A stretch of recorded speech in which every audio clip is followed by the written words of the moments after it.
Daniel Negreanu is looking down at King 10 offsuit. So I guess we'll be seeing you after you win the NAPT passport. Yes. Like, seems like a lock right now. You're probably going to end up around 400,000 is my guess. You know what? Now that would be a nice payday. That would be acceptable. Preflop initiates a battle between two generations of poker excellence. Negreanu, the master of small ball and post-flop maneuvering, opens the action to 1,200 with King 10 suited.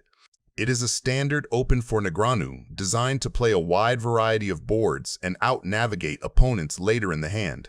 Scott Seiver, a representative of the math-heavy, aggressive school of poker, looks down at King Jack offsuit. From a theoretical standpoint, Seiver has a slight advantage here. His hand dominates Negreanu's range, particularly the exact hand Negreanu is holding. However, Seiver chooses to flat call rather than 3-bet.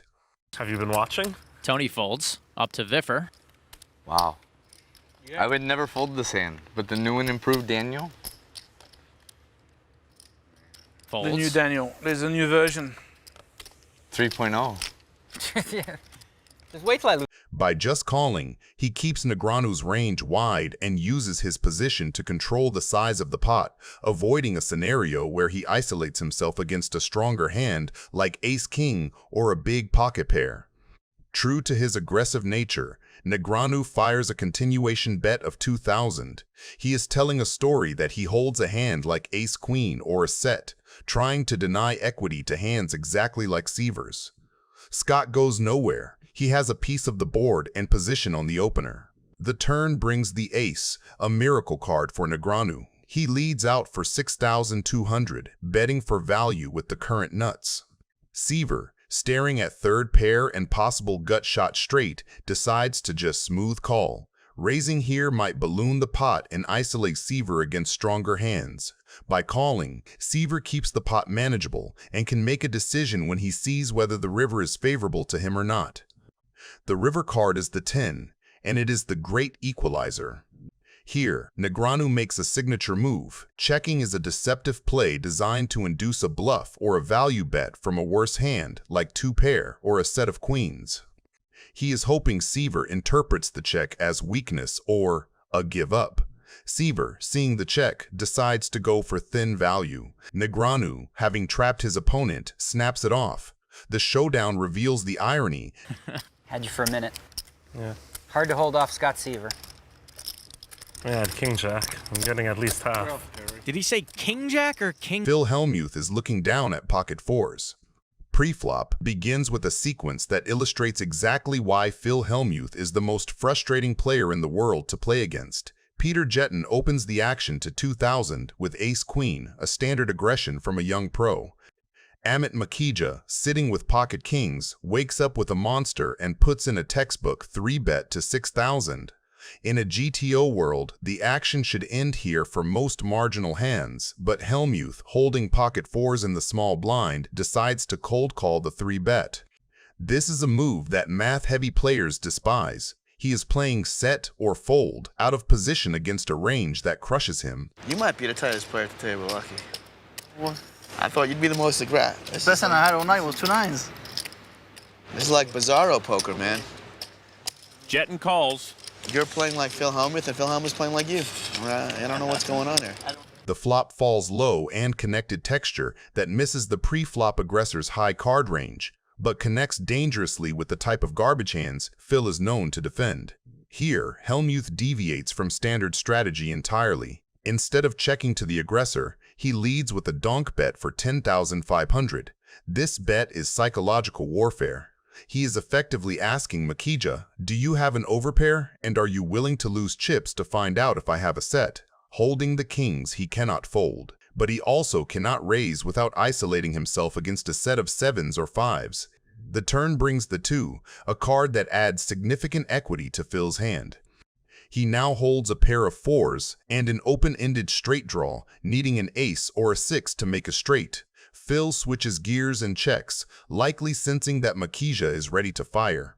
Feeling his kings are still ahead of a random pair or a draw, he bets 24,500 for value and protection.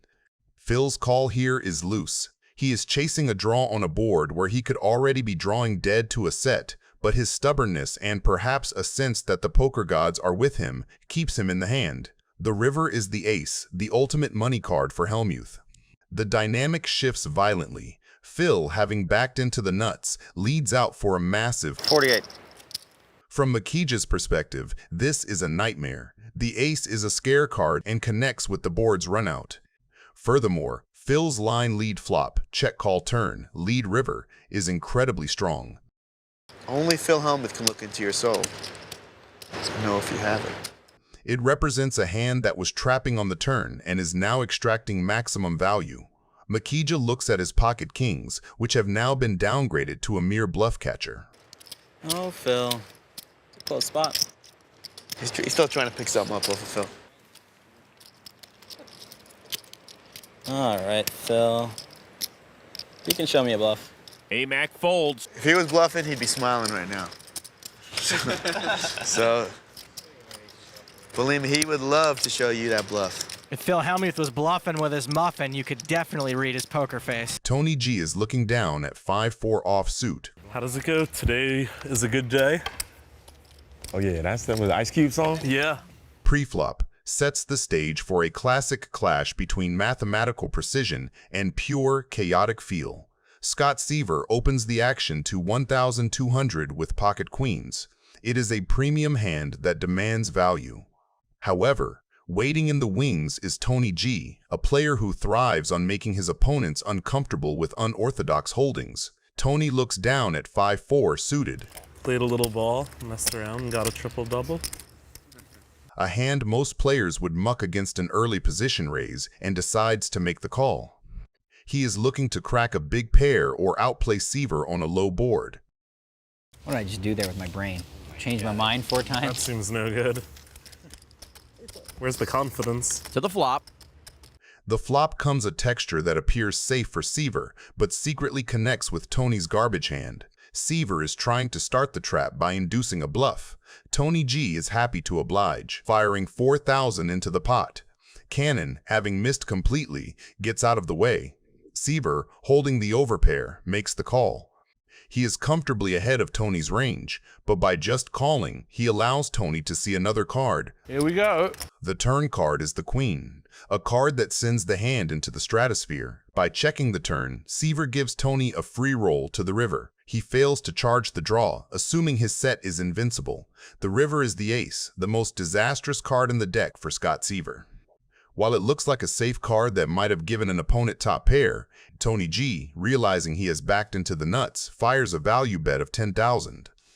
Seiver now springs the trap he has been building since the flop. He check raises to 36,000, confident that his set of queens is the winner. He expects Tony to call with a worse set or 2 pair. When Tony G makes the call, the reality sinks in. If it didn't come a flush, I would have got it all in. I mean, that's how sick is that? How sick is that? How unlucky are you? It was sick for one of them. Tony G happy to pick up that pot. Daniel Negreanu looks down to King 10 offsuit, a hand with decent equity in a 4-way pot. Against him is Elizabeth Houston, who opens to a Queen Jack offsuit. Let's see who will the poker gods bless this time. See that? Cheap flop. Reynolds folds. Also makes it easier to call this 3-bet from Tony G. He raises to 2,000. Queen Jack for the cannon. She calls out of position. So does Daniel. And like that, Williams built himself his own little pot odds. He calls 2. 4-person party to the flop. The flop comes 8 Queen Jack Rainbow, which is perfect for Houston. She is looking at top 2 pair with no danger of a flush and only a potential straight or a pocket pair being in her way. Her odds look great, but I think she should have bet harder before Negreanu had a chance to see more of the community cards. I fold. Thank you, William. With the bet sizing being insufficient, even Tony G with his mid pair of jacks that have 2% equity will make the call.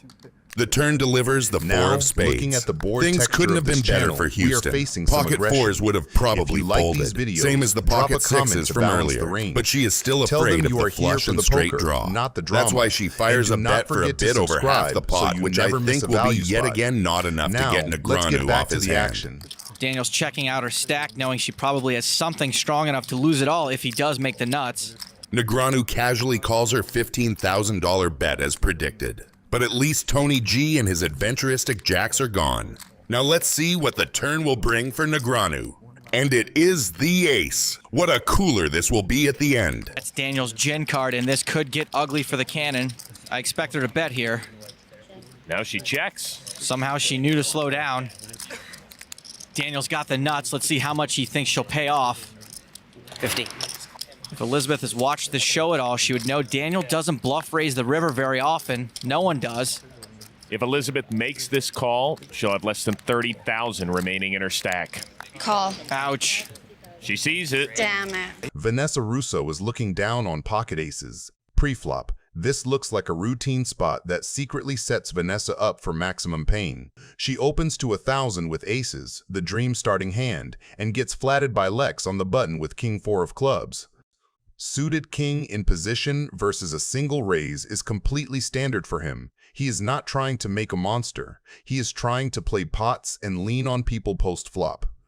What Vanessa sees is a competent pro calling wide on the button. What she does not see is that this exact hand shape is built to crack an overpair on a low-paired board. Right here? This is the weird spot? No, that hand's the weird spot.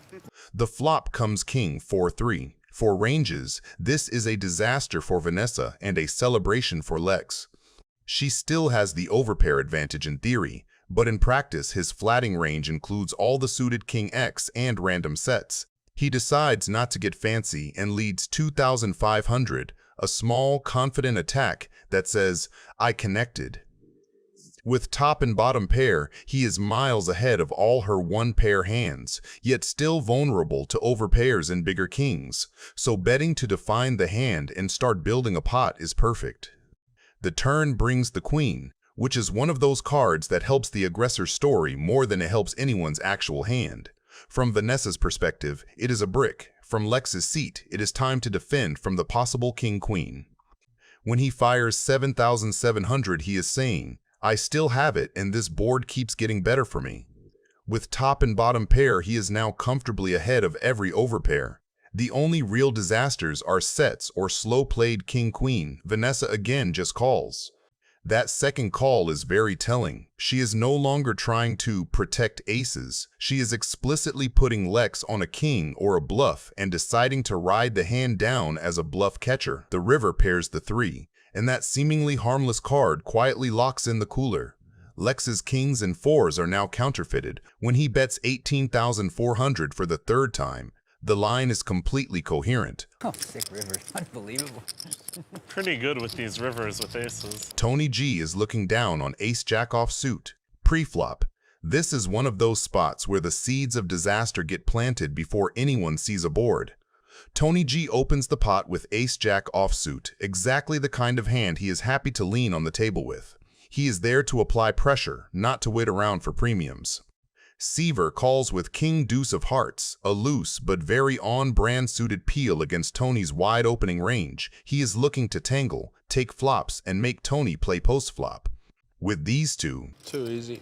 this is still completely standard deep stack poker, but you can already feel the hand turning into a little ego test between two players who love putting each other in tough spots. The texture instantly turns the hand into a clash of extremes.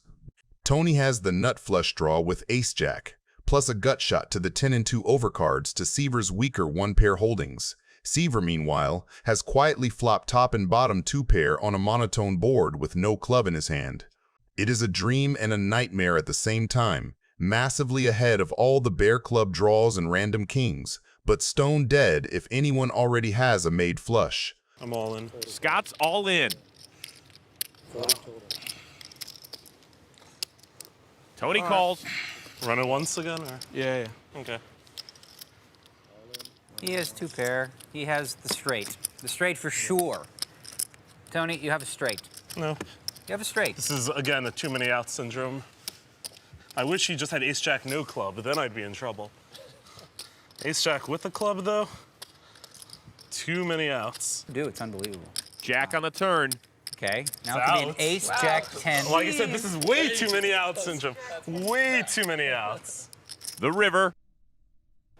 A brick. Unreal. Well done. You never win any hand. No. Crazy. That's it. Sorry, Tony. The loose cannon is looking down on 10-8 suited. He opens to 2,000 from early position and gets a crowd of people that flat behind him. Nobody is squeezing, so the pot goes multi-way with a lot of capped ranges. Ferdinand still owns the initiative, but he is also walking into a four-way pot, which can always get messy. Love the action, boys. I could use these chips. Yeah, we're giving you the action, you know that. Can you feel the love? I love it. You'll get the opportunity, that's for sure. Well, if I fold, I'm definitely rooting for you to win. Flop comes a minefield. Veldhuis has queen 9 suited and quietly connects with top pair. Ferdinand's 10-8 is the hand of the moment here. A flop straight with front door flush and straight flush draws. Mosseri has 2 big overcards and air. Jetton has 10-3 and is done unless something weird happens. Checks roll around to Veldhuis, and that tells him exactly what he needs to know. Nobody screaming straight or a set, and Ferdinand did not stab as the pre-flop raiser. Veldhuis takes the lead for 5,700. I'm all in. And he's going all in again. Abe folds. I wonder who we're rooting for this hand. Probably rooting for me to fold. Ferdinand does not mess around. He rips it. With a flop straight and front door flush, his shove is the classic pressure play. You got some sick reads, Lex. You got reads on all of us. We know one guy that's rooting for you to fold. There he is. There he is. He's about to come over and take your cards and throw them right in the muck. And by using his image of the loose cannon, Veldhuis thinks for about a beat and then Lex calls, and Bobby loves it. You got it? Oh my God. Wow, everything. That is everything. Pretty nice hand, sir. Nuts. Nuts redraw. All season long, I see loose cannons going all in with ace high, middle pair, bottom pair. No. That's like going through my head. You can't even hit the 9 of diamonds to help you make a full house here. Just the one time is fine for Bobby, thanks. The meaningless river. Oh, straight flush. Straight flush he made. That's sick.